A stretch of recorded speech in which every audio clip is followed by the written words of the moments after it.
Ya. Setelah itu masih lagi belum puas ngerjain saya Pak Yudo.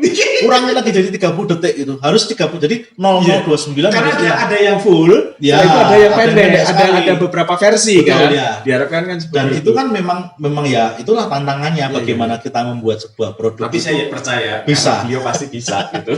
Ya harus bisa, udah ditransfer.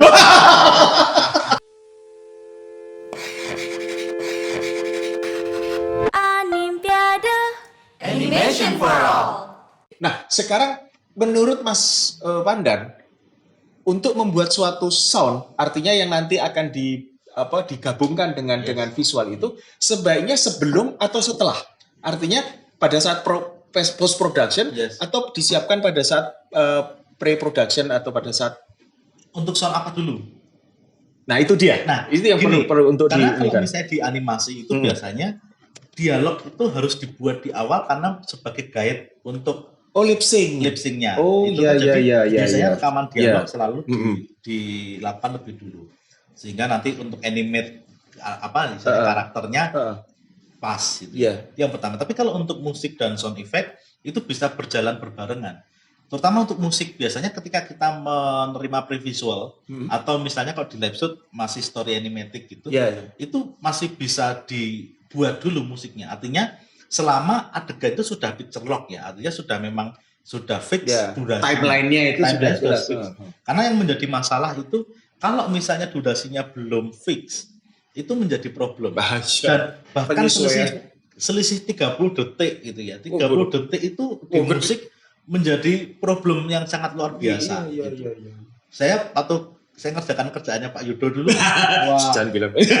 Iya waktu itu ya. Pusing saya dipaksa ngilangin hanya 20 detik karena hanya 20 detik harus hilang. Iya, karena waktunya pokoknya harus sekian detik, Mas. Iya, karena itu kan iklan harus dipasang 1 menit ya. 1 menit itu kan selesai, bukan 1 menit plus 5 detik. Gitu. 00 frame. Iya, 00. Jadi saya harus menyelesaikan musiknya itu di 00:59. Dan ternyata musik yang saya buat itu kan waktu itu hampir 1:15. Gitu. Saya menghilangkan 20 detik. Ternyata itu menghilangkan satu bagian intro. Waktu itu ya? Iya, itu yang saya lakukan. Tapi kan kalau orang awam jadi nggak kerasa. Iya. Jadi nggak kerasa. Iya. Setelah itu masih lagi belum puas ngerjain saya Pak Yudo. Kurangin lagi jadi 30 detik itu. Harus 30 jadi 0029. Karena ada yang full, itu ada yang pendek, ada beberapa versi. Betul, kan. Ya. Diharapkan kan seperti dan itu kan memang ya itulah tantangannya bagaimana kita membuat sebuah produk. Tapi saya percaya bisa. Beliau pasti bisa gitu. Ya harus bisa, udah ditransfer. Dari gimana kalau kita nggak potong, tapi bagaimana kita potong bisa, tapi benar-benar acceptable gitu ya, artinya bisa diterima. Artinya, dan secara suara itu nggak kerasa. Nah, gitu. Makanya sebetulnya kalau lo kan ngilangnya 30 detik gampang, ya gampang sih. Kalau kita cuma berpaling wajah gini lagi mungkin sudah 30 detik. Tapi ketika kita berbicara sebuah musik ternyata satu bagian intro harus hilang, gitu ya. Sehingga itu yang saya pastikan durasi adegannya sudah lock. Karena kalau tidak lock itu hanya akan ngerjain orang musik. Iya, gitu. Termasuk sebetulnya juga di animasi juga termasuk ini kan juga animasi juga harus istilahnya miso juga gitu. Karena itu tadi ketika kita bikin komposisi kan harus ada aminnya ya. F, G harus C, aminnya kan di C gitu. Nah, ketika ini harus menghilangkan 20 detik ini apa yang harus dihilangin gitu loh. Padahal ini ibarat kata beatnya harus tepat gitu. Nah itu yang menjadi apa ya, aware harus teman-teman yang akan memproduksi audio untuk animasi, terutama untuk urusan musik, pastikan gambarnya sudah proper, sudah lock dari segi durasi. Makanya kalau saya biasanya proses selalu saya jelaskan adalah pada saat itu pre-production itu kan sudah desain sudah ada, kemudian cerita sudah ada, storyboard kan sudah dibuat. Nah, potongan storyboard ini yang kemudian dijadikan sebagai, kalau saya sebutnya adalah stilomatic. Jadi di situ sudah ketahuan ini nanti akan berapa detik, ini berapa detik, sehingga paling tidak kalau ada musik sudah bisa masuk. Termasuk dialog kan juga, dialognya ini butuh waktu sekitar 7 detik. Berarti ini 7 detik. Ini musiknya nanti apa yang nanti akan diisi kalau secara keseluruhan dari satu cut atau satu segmen ini mau musiknya seperti apa? Itu yang kadang-kadang secara produksi suka dilupakan bikin stilomatic atau tadi ya, atau mungkin previs itu ya, itu dilupakan. dianggapnya itu nanti aja langsung hajar visual. Nah ini orang musik, orang audionya jadi nganggur lama banget.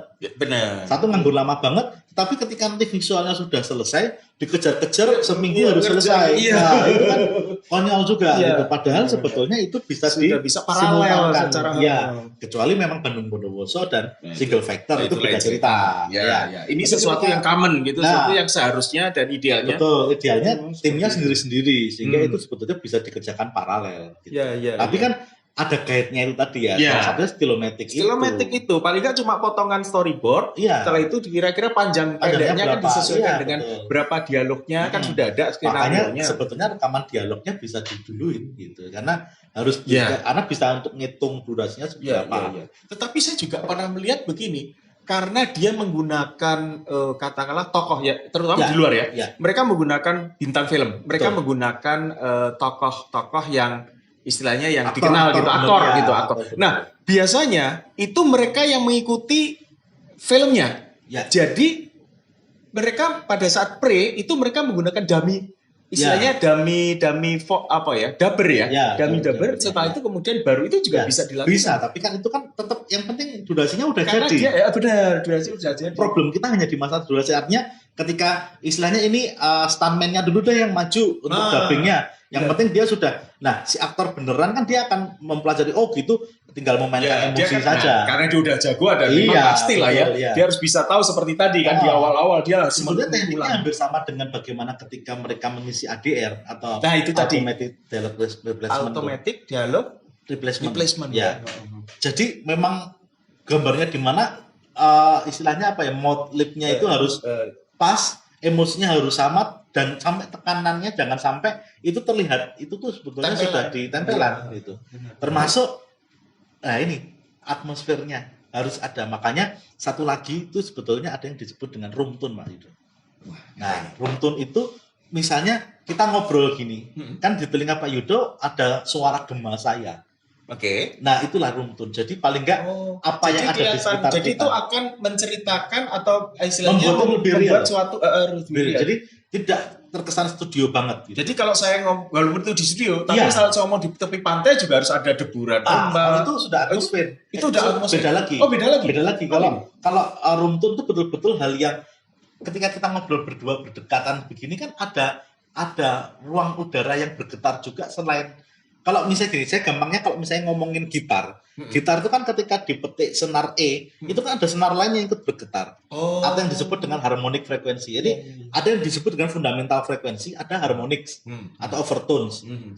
Fundamentalnya itu suara yang detail, yang mengidentifikasi suaranya Pandan, suaranya Pak Yudo.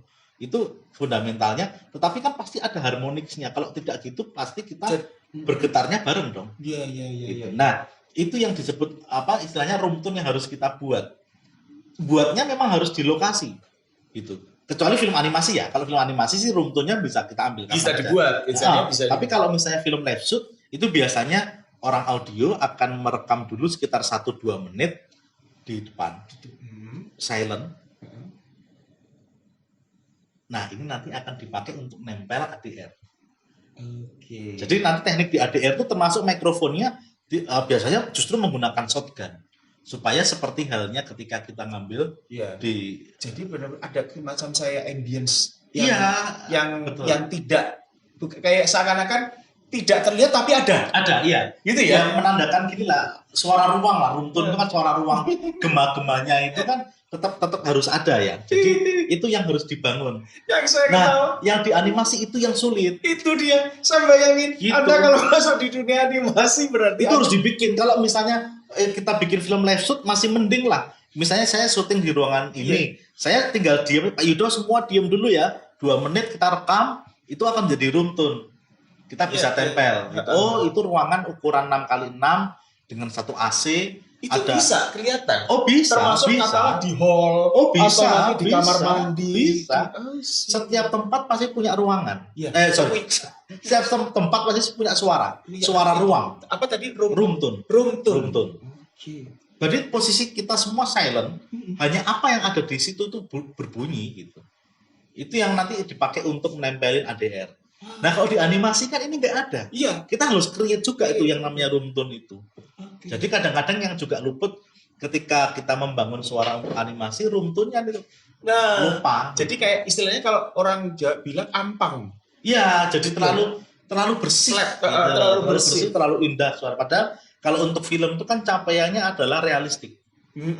Paling tidak mendekati realistis. Atau realistis. Beda dengan kalau misalnya kita recording audio musik ya, itu capaiannya kan harus clear, harus jernih gitu ya. Tapi kalau untuk film justru misalnya di ruangan ini ada suara AC itu bisa noise, bisa enggak. Iya. Jadi agak kotor-kotor dikit gitu. Iya, Tetapi jaju natural gitu ya. Oke.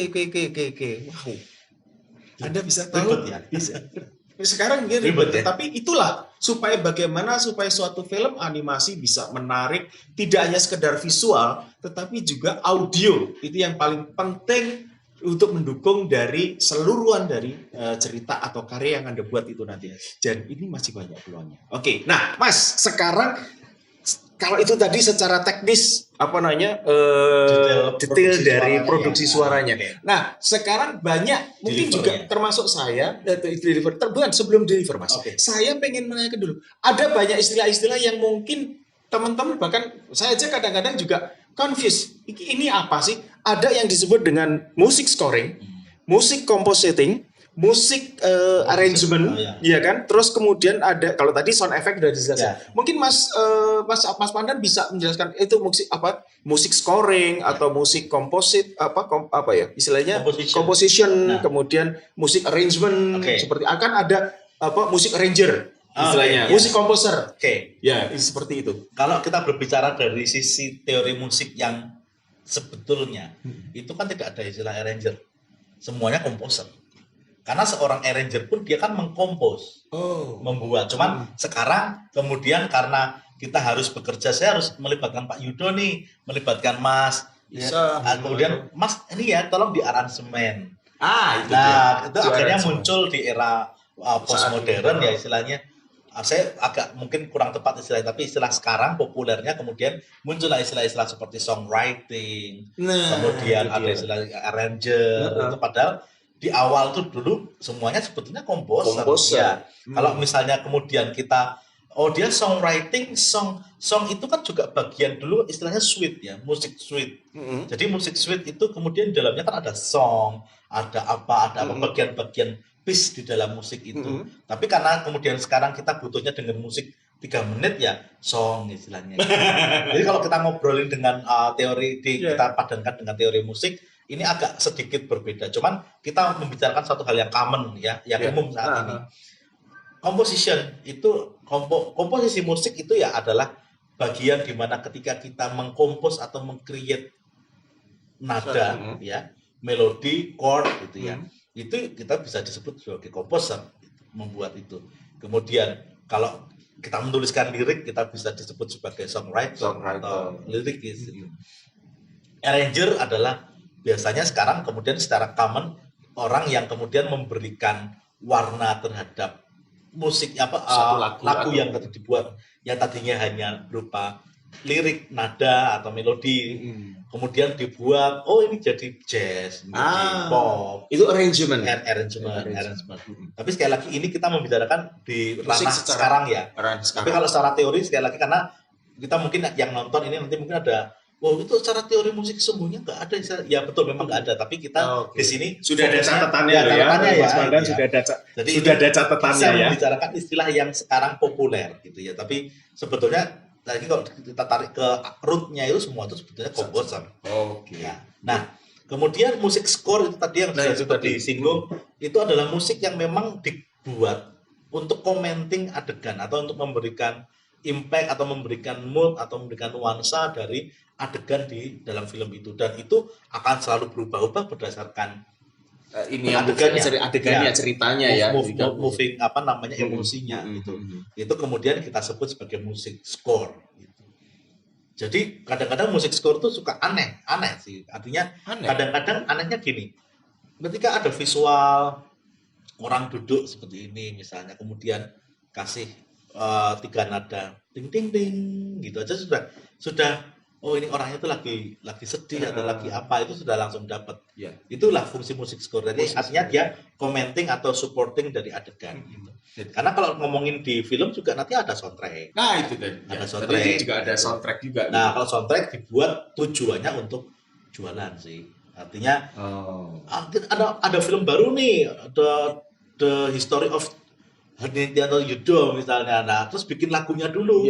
Lagunya bisa diputar di mana-mana sebagai promosi. Sebagai untuk promosi untuk memperkenalkan dulu ya. Iya, tapi juga soundtrack yang dibuat khusus biasanya di dalamnya mengandung lirik yang ada benang merah sama cerita filmnya gitu.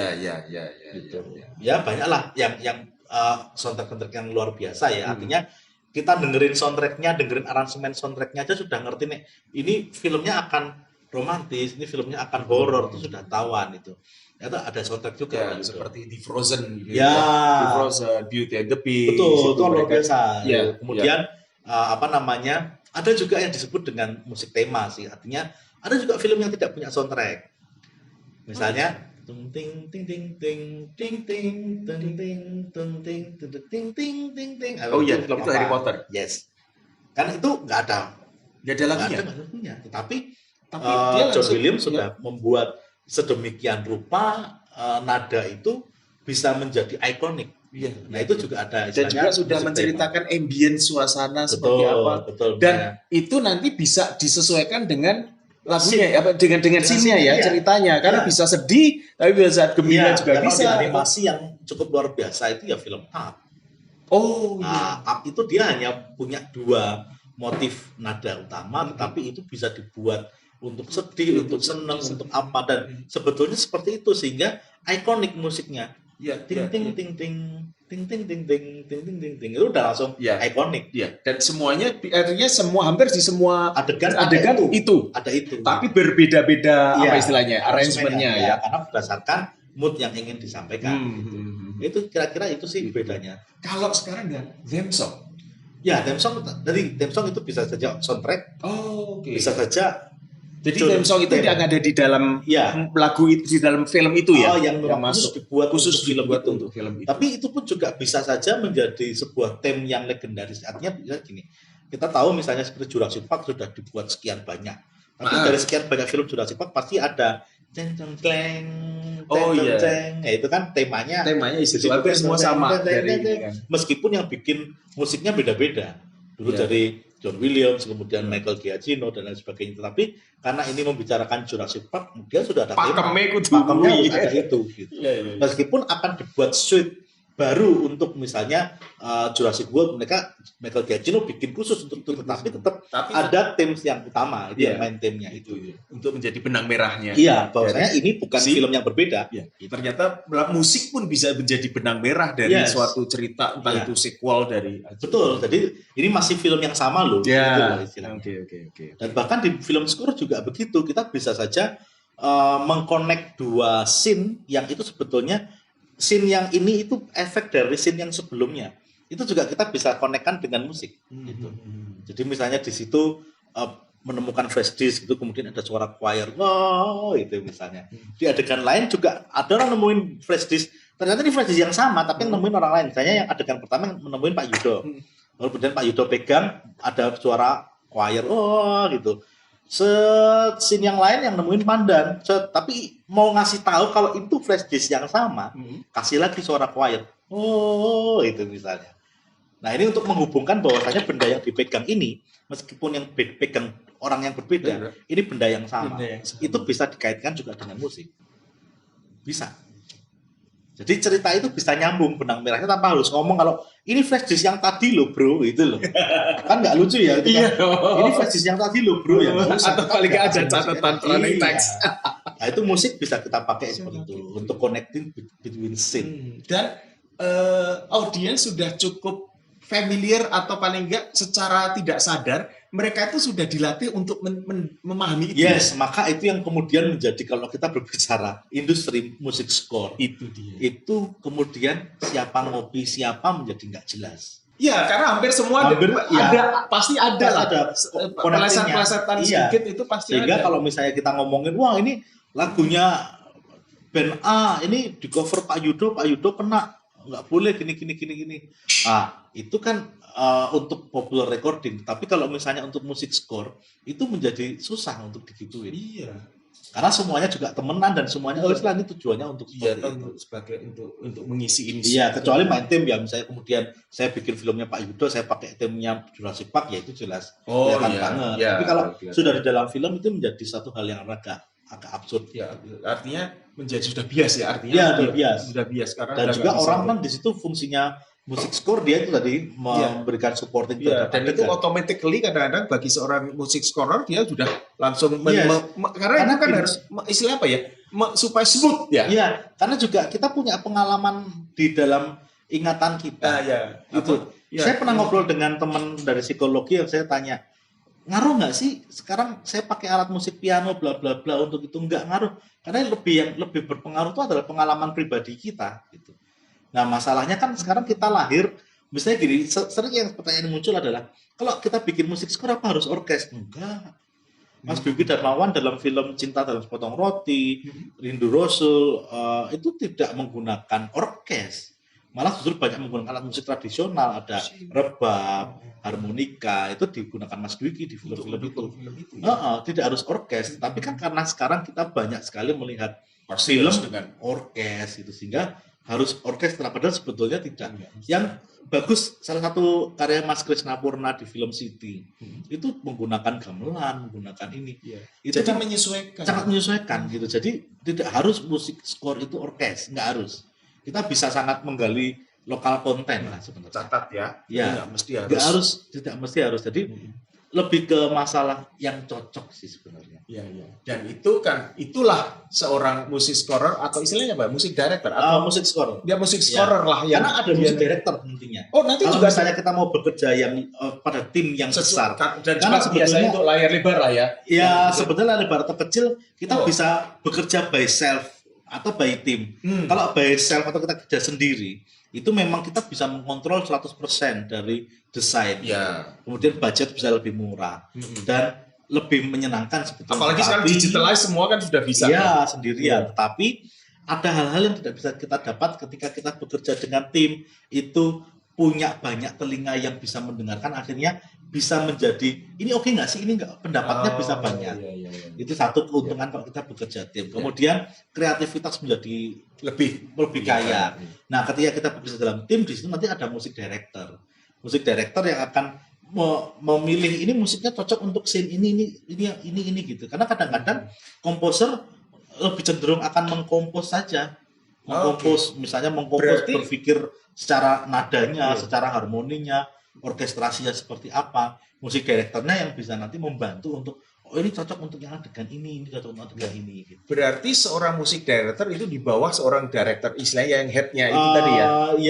Artinya paling tidak dia harus bisa bekerja sama, artinya bisa memahami itu. Menjadi middle manager semacam itu karena yang mengkomunikasikan antara yang diinginkan sutradara dengan apa yang dibuat oleh si komposer itu. Jadi musik director akan berada di tengah-tengah. Katakanlah ini sutradaranya J.J. Abrams gitu. Tetapi John Williams yang menjadi musik directornya gitu. Tapi yang bikin nanti Michael Giacchino misalnya. Nah itu bisa juga. Sangat bisa. Gitu. Jadi itu sangat bisa. Tapi bisa saja musik director dirangkap oleh seorang yang sama juga bisa. Itu sangat bergantung pada budgeting dan artinya bukan satu hal yang mutlak harus seperti itu. Termasuk penggunaan musisi juga kan sekarang trennya hybrid orkestra. Separuh VST, separuhnya orang asli gitu. Tapi kalau budgetnya unlimited mah ya udah paling bebas. Rekaman di Abbey Road juga nggak apa-apa. Oke, ada satu lagi mengenai tadi ada bahwa ada musik, kemudian ada sound effect dan dialog. Nah, sekarang bicara tentang dialog. Tadi saya beberapa memang sudah saya katakan. Ada istilah dengan dubbing dan voice over atau narration. Ini apa gue, Mas? Nah, sebetulnya kalau berbicara itu itu detailnya agak banyak. Artinya kita bisa pecah sebetulnya secara basic itu dialog itu ada yang istilahnya monolog. Sebetulnya gini, bentuk luasnya itu kan speech. Kita istilahkan gitu. Kita istilahkan sebagai speech. Nah, kemudian dari speech itu ada yang disebut dialog. Nah, dialog itu kan pembicaraan dua orang. Ya, dialog. Nah, gitu atau lebih, ya kan. Hmm. Kemudian ada juga yang disebut monolog. Karena dia ngomong sendiri. Ngomong sendiri. Pak Yudo nih ya ngajak rekaman siang-siang. Ini berarti saya monolog. Yeah. Nah, karena ini saya ngomong, ini kemudian disebut dengan monolog eksternal. Oh, karena terucap. Terucap dan kamera orang mengambil gambar saya ngomong, Pak Yudo nih ngajakin siang-siang ini kan lapar ya, cuma dikasih teh. Nah ini saya gersulo kan, ngomong sendiri monolog tapi eksternal kan diomongkan. Tapi kalau misalnya saya ngeliatin masnya nih, terus kemudian saya batin, ya itu ini tapi bisa terus menjadi kemudian ada suara. Ada suara. Masnya dari tadi pakai headphone kebalik terus, tapi saya nggak ngomong nih. Nah itu berarti monolog internal. Itu jadi cuma batin atau nah kemudian nanti ada lagi yang namanya voice of God sebetulnya. Voice of God. Jadi suara yang nggak ngerti siapa yang ngomong tiba-tiba tuh, weh rekamannya berhenti misalnya gitu. Tapi nggak ngerti siapa yang ngomong gitu. Itu kemudian disebut voice of God. Karena nggak ngerti sumbernya dari mana. Nggak ngerti sama sekali. God ya yang ngomong, tetapi mereka itu tapi ya bukan ada kita sebut suara Tuhan atau voice of God karena dan itu ada berimpact pada cerita atau pada sangat berimpact pada cerita. Misalnya ya kalau kita nonton filmnya Susana banyak sekali. Oh iya. Kayak gitu tiba-tiba ada ketawa, ngerti gitu kan itu menjadi voice of God. Nah, ada lagi sebetulnya suara hati. Suara hati tadi sama aja dengan monolog internal seperti itu tadi. Nah, ada juga voice over. Nah, itu dia voice over. Nah, misalnya saya baca SMS-nya Pak Yudo. Terus kemudian Mas Pandan ini ada suara Pak Yudo, itu menjadi voice over. Gitu. Kemudian kalau narasi, jadi voice over itu suara yang tidak kelihatan orangnya yang kelihatan tapi ngerti siapa lah. Tapi ngerti. Voice over, ada voice over. Tapi sebetulnya kalau kemudian kita gebiah-uyah apa istilahnya, kita pukul rata ya kita sebut aja suara yang nggak kelihatan tuh VO gitu kan menjadi. Padahal sebetulnya peruntukannya masing-masing. Seperti misalnya narasi. Narasi misalnya diceritakan di sepanjang jalan Gedung Kuning ini ada sebuah tempat co-working. Ini narasi. Gitu. Tetapi kalau misalnya ini saya begitu menerima surat, kemudian membuka surat, kemudian seakan-akan VO yang menjadi VO-nya. Itu menjadi VO. Karena seakan-akan yang ngirim surat itu ngomong. Iya. Isi surat itu menjadi VO. Itu menjadi VO ya, juga. Menjadi VO juga. Tapi ya tadi kalau kita mau ngomongin secara umum ya kita sebut aja semua VO. Padahal sebetulnya dalam dialog itu macam-macam peruntukannya termasuk istilahnya. Oke. Tapi ya biasanya terus kemudian dipecah menjadi dialog dan VO gitu. Dialog dan VO. Nah, ya. Kemudian ada dubbing. Nah, kalau dubbing itu kan sebetulnya lebih ke sulit suara ya. Sulit suara artinya lebih ke dan juga sulit bahasa. Iya. Oh, mengganti. Iya, karena gini. Kadang ada istilah yang kebalik atau berbeda tapi dipukul rata menjadi sama. ADR itu juga disebut dubbing, padahal sebetulnya kan beda. Karena kalau ADR seperti saya bilang, automated dialogue replacement itu yang melakukan harus Pak Yudo sendiri gitu. Nggak bisa diganti oleh Pandan gitu. Oh, tapi sedangkan kalau dubbing bisa siapa saja. Iya. Di luar orang yang ngomong itu. Jadi bisa saja kemudian dan peruntukannya kan lebih ke arah misalnya dubbing kan kemudian suaranya diganti suara bahasa Inggris atau ganti bahasa Indonesia. Tapi ada juga waktu itu di sinetron ya, saya nggak perlu ngomong siapa, tetapi karena waktu itu suaranya itu dia maco tetapi suaranya agak sedikit ngondek sehingga akhirnya diganti dengan suara lain. Ya, itu menjadi dubbing. Menjadi dubbing ya, bukan ADR ya. Kalau ADR itu harus orang itu. Iya. Karena ya misalnya aktornya itu Pak Yudo kan juga Pak Yudo yang harus ngomong. Iya. Tidak boleh diganti. Iya. Gitu. Wow. Itu teknis sih sebetulnya kalau misalnya kita tapi yang paling enggak kan biar teman-teman juga tahu ada namanya dubbing, ada namanya supaya terminologinya tepat aja sih sebetulnya. Itu dia termasuk ada tadi. Karena kalau kita bekerja nanti siapa tahu kemudian kita akan rekaman di luar negeri kan kita salah request kan diketawain. Iya, salah request nanti kebutuhannya berbeda. Iya. Karena kalau ADR memang kita harus rigid words by words-nya. Dan bahkan makanya ada ADR recording, ada ADR mixing, itu orang yang sendiri. Oh, itu khusus? Iya, khusus. Itu. Dan dia harus membaca bagian mana yang harus di ADR, ya dia harus melihat skripnya. Iya. Nonton animasi